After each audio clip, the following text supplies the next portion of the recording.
There's something wrong with the typing. Okay. Wow. Greetings, viewers all over the world.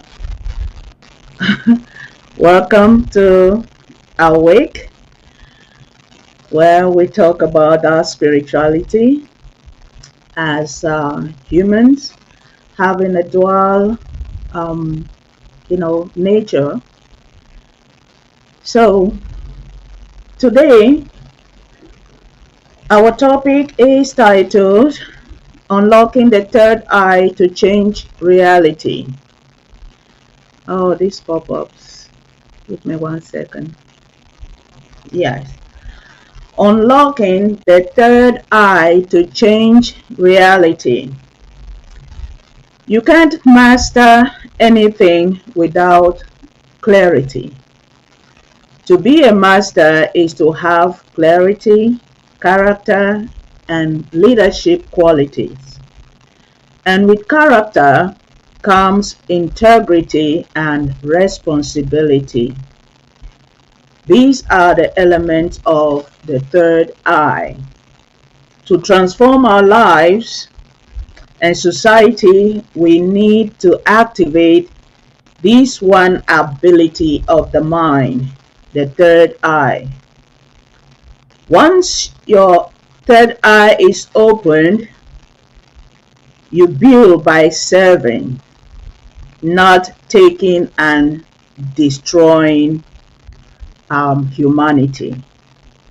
So today, before we delve into our topic, I would like us to watch the video from one of our comrades who, analyzed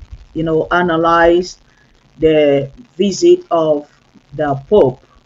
So I want us to watch that video because it talks about clarity, and that's what we are focused on today. The third eye, the ability that gives us clarity, reason, our identity, and the responsibility. How you become a responsible and accountable, that you give accountability. It all depends on the third eye. So in today's presentation, we're going to see the obstacles of the third eye, and I'll approach it in the psychological and the spiritual perspective.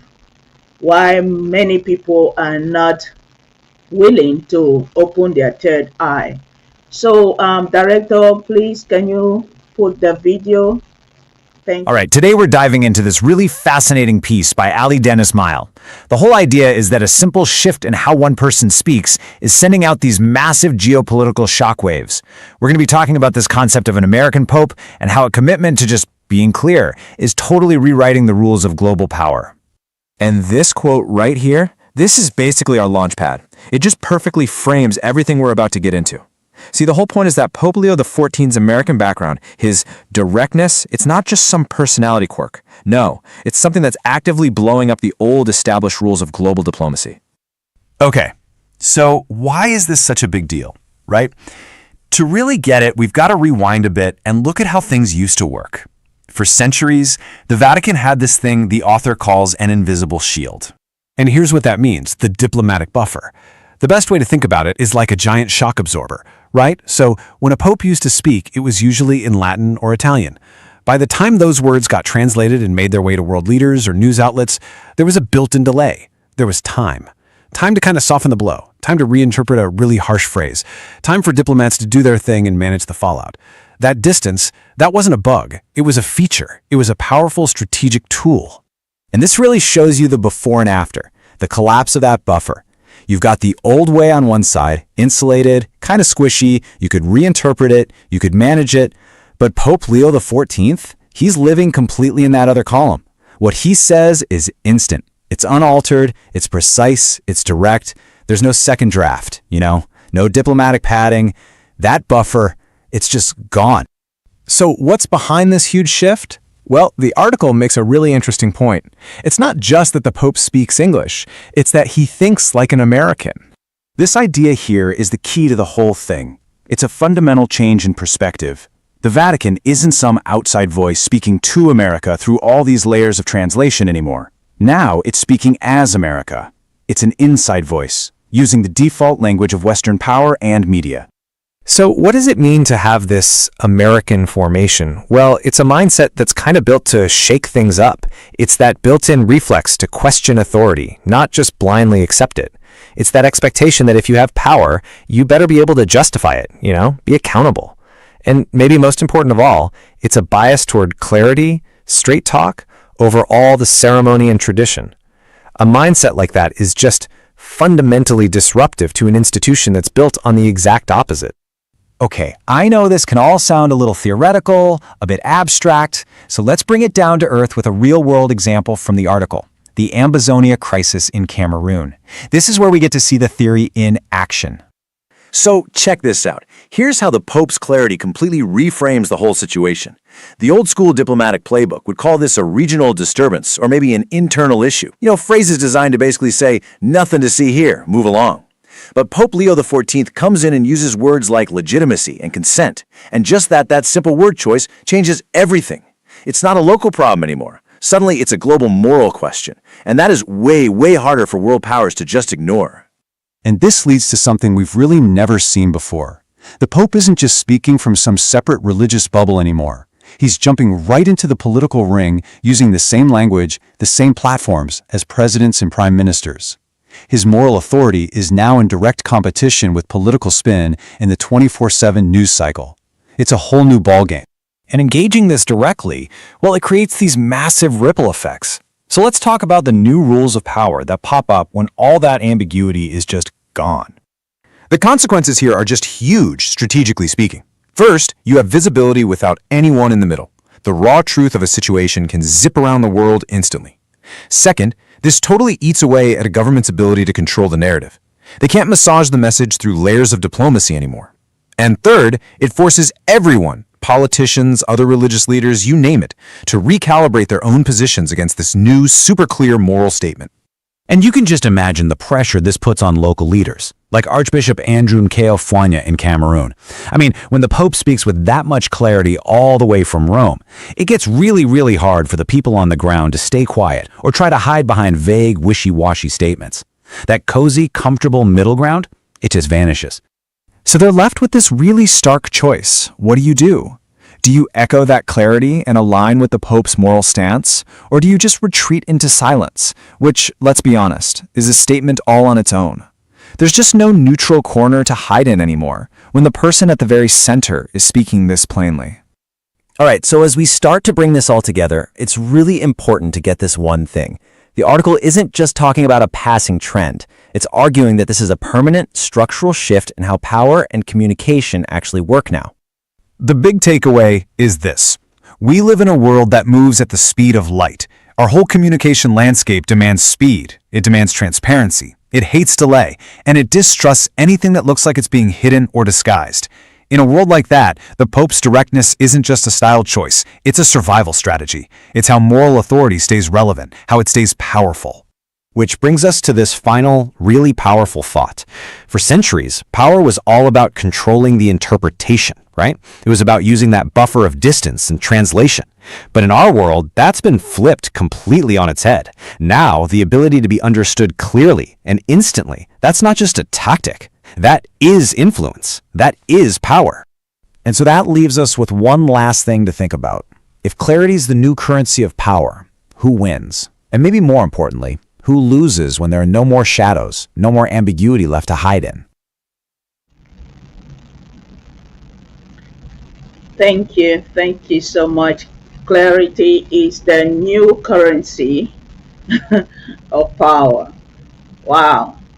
So, and that's where we are going to look at the three obstacles that are hindering your or stopping your manifestation. And These are all mental processes of idolatry, impurity, and orgy, as we can see there on the screen. Idolatry. What is it all about? A lack of trust, self-trust. So if you don't know who you are, then you doubt yourself, and you turn around to trust other people, and all your trust is out there. You want validation from others, like what religion has done to most of us, many people, that they don't believe in themselves, and all they do is to put their trust to this outer God, this outer savior, and people raising up shrines to pray to, and believing that these deities outside of you, they actually have powers to come solve your problems. And that's where we have found ourselves today, that things are out of control. We recognize and admit that there is a problem, but we can't fix it, because all we have been doing is to shift the responsibility to these outer personalities that don't exist. And we look up to countries that today we are seeing with our own eyes, countries that we used to look up to them like, oh, there were this moral authority, there were this big brother, in the room, who can come and say, oh, enough is enough. And now they are all out of control. So we have to look at this third eye, just like the video has explained itself there clearly about clarity. What is going on is just this one mental ability of clarity. And what is that organ in the body that is responsible for this ability? It is your pineal gland. The pineal gland, which is in the center of your brain, it separates the two hemispheres, the left and the right hemispheres of your brain. The pineal gland, that's what they call the third eye there. But this gland secretes a hormone that is called melatonin. And melatonin is responsible for the circadian activity. It controls your sleep and your awake mood. So when we say awake, now you got to check your pineal gland. Is it awake? Is it functioning right? That you see things, you have a clear understanding of what is happening. Because when people start having a clear understanding or seeing a clear picture of what is going on, that's when they can come in to start act. You take the responsibility to change the narrative, to change your reality. So we can see that in our struggle, in our revolution today for these 10 years, those who are still standing at this point, there are those who came in with a clear vision. They came in with a clear vision. They know what they were up for. It was not something that,